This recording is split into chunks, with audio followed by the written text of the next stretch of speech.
Bismillah. La lumière du jour tira doucement Christie du sommeil. Elle reprit peu à peu conscience et sentit l'odeur douceâtre du foin. Le sol lui parut dur. La jeune fille aperçut le bruit d'une respiration et, alarmée, ouvrit les yeux pour voir les jambes du cheval. Elle se dressa vivement sur son séant pour découvrir Prince, qui mâchonnait paisiblement son foin. C'était toujours son Prince, petit et gris, pas du tout la puissante bête à la robe noire qui lui était apparue dans la nuit. Était-ce un rêve? Christie regarda autour d'elle, essayant de se figurer ce qui lui était arrivé. Elle se rappela vaguement être allée dans la grange après le départ de Faucon, puis avait dû s'y endormir et rêver d'un grand étalon noir. Christie évoqua alors le songe de la nuit précédente, une chevauchée sauvage à travers un paysage tourmenté, en compagnie d'un cavalier inconnu. Ce souvenir la fit frissonner. Pourquoi était-il resté fortement gravé dans sa mémoire? Perdait-elle la raison? Quelle pensée idiote! Cette journée s'était avérée aussi passionnante qu'éprouvante, et sa fatigue était responsable du reste. Sans doute avait-elle voulu se reposer un peu dans la grange, après s'y être rendue pour dire bonsoir à Prince. Et le sommeil l'avait surprise. Christie demeura perplexe. Son angoisse de la veille, pendant le trajet du retour, faisait-elle partie du cauchemar? Christie regarda sa montre. Il était 10h30. Étonné de ne pas la voir descendre, ses parents étaient peut-être montés à sa chambre. Il ne songerait certes pas à aller la chercher dans la grange. La jeune fille se redressa, s'épousseta à la hâte et courut vers la maison. Se glissant furtivement par la porte de derrière, elle entendit ses parents qui bavardaient dans la cuisine. Tout semblait normal. Apparemment, son absence était restée inaperçue.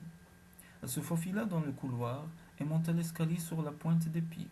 Une fois dans sa chambre, il lui resta à se changer, puis se rafraîchir dans la salle de bain. Dans la cuisine, sa mère l'accueillit avec un grand sourire. Tu as fait la grasse matinée, ma chérie. Comment était le match? Demanda son père. Passionnant. Nous avons gagné, les doigts dans le nez. Chrissy éprouva un immense soulagement. Ses parents n'avaient rien remarqué. Tout allait bien. Le téléphone sonna peu après 1 heure de l'après-midi. C'est pour toi, Christy, cria sa mère. Comment vas-tu? Demanda Faucon au bout du fil. Tu te sens mieux? Tu m'as paru plutôt bizarre hier soir. Je vais bien. Je ne sais pas ce que j'ai eu. Peut-être suis-je en train de couver une grippe. Es-tu assez en forme pour aller au cinéma ce soir? Je ne crois pas que ce soit prudent. Je préfère rester à la maison, avoua-t-elle, encore sous le coup de ses émotions de la nuit. Après avoir raccroché, Christie demeura pensive. Faucon était un garçon sympathique, dont elle appréciait beaucoup la compagnie. Mais elle ne voulait pas se lier pour le moment, en tout cas pas avec lui. Se faire des amis et s'accorder le temps de rencontrer d'autres gens lui parut plus important. L'image de Scott lui revint à l'esprit. Elle aimait son assurance tranquille, sa réserve. Il était tout le contraire de Faucon.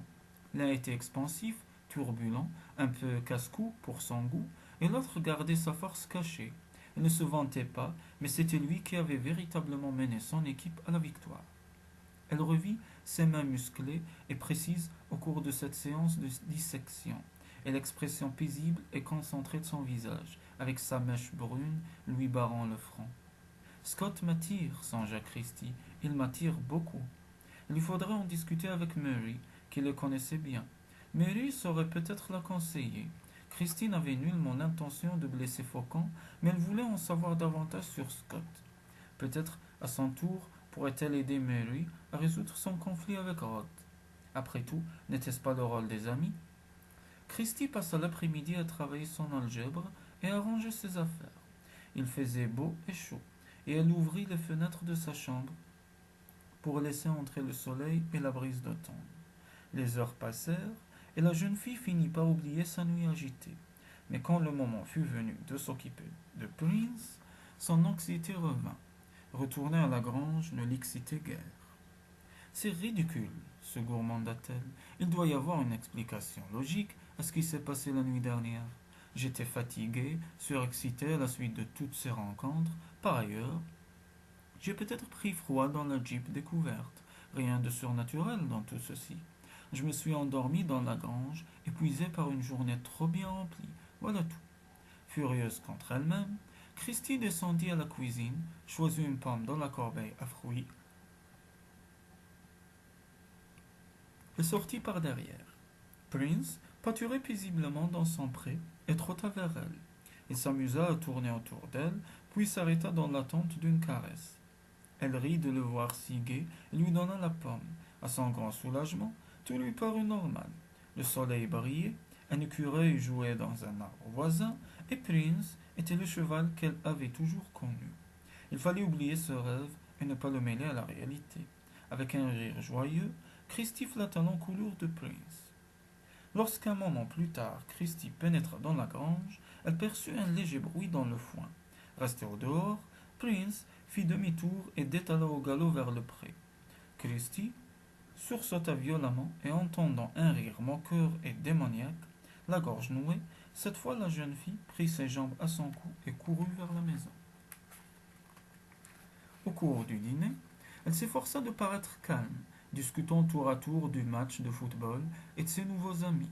Sa mère lui proposa d'en inviter une pour la soirée et même pour la nuit. Je pourrais demander à Mary, nous avions projeté d'écouter des disques un soir, elle vous plaira.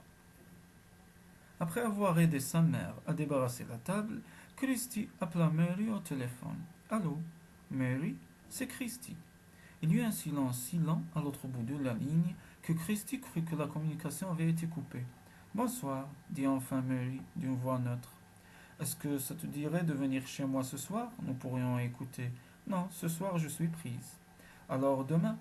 C'est dimanche et je ne bouge pas d'ici. Malheureusement, je ne suis pas libre demain non plus. Le ton de Mary était poli mais distant. Un instant, Christie se demandait si elle parlait à la même personne, si chaleureuse la veille.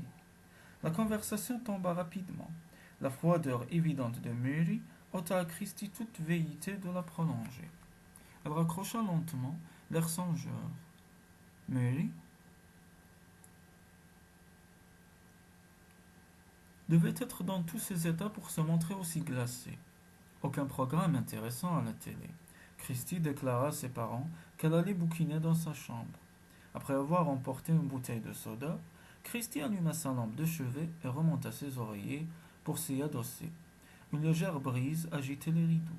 Au bout d'un moment, les mots dansèrent bientôt devant ses yeux, son livre lui échappa des mains et elle s'endormit. Christie ne comprit pas tout de suite pourquoi elle s'éveillait en sursaut, mais un hennissement retentit au dehors. D'un bond, elle fut à la fenêtre. À l'écurie, Prince hennissait et martelait sauvagement les parois de son box. Que se passait-il? Quelque chose avait dû l'effrayer. Christie hésita à s'y rendre. La pendule marquait minuit un quart. À peine la jeune fille se décida à descendre que le bruit cessa soudain. Tout redevint calme et silencieux. Je deviens idiote, songea-t-elle. Un putois ou un blaireau aura pénétré dans la grange et l'aura effrayé. Il n'y a aucune bête sauvage dangereuse pour un cheval dans la région.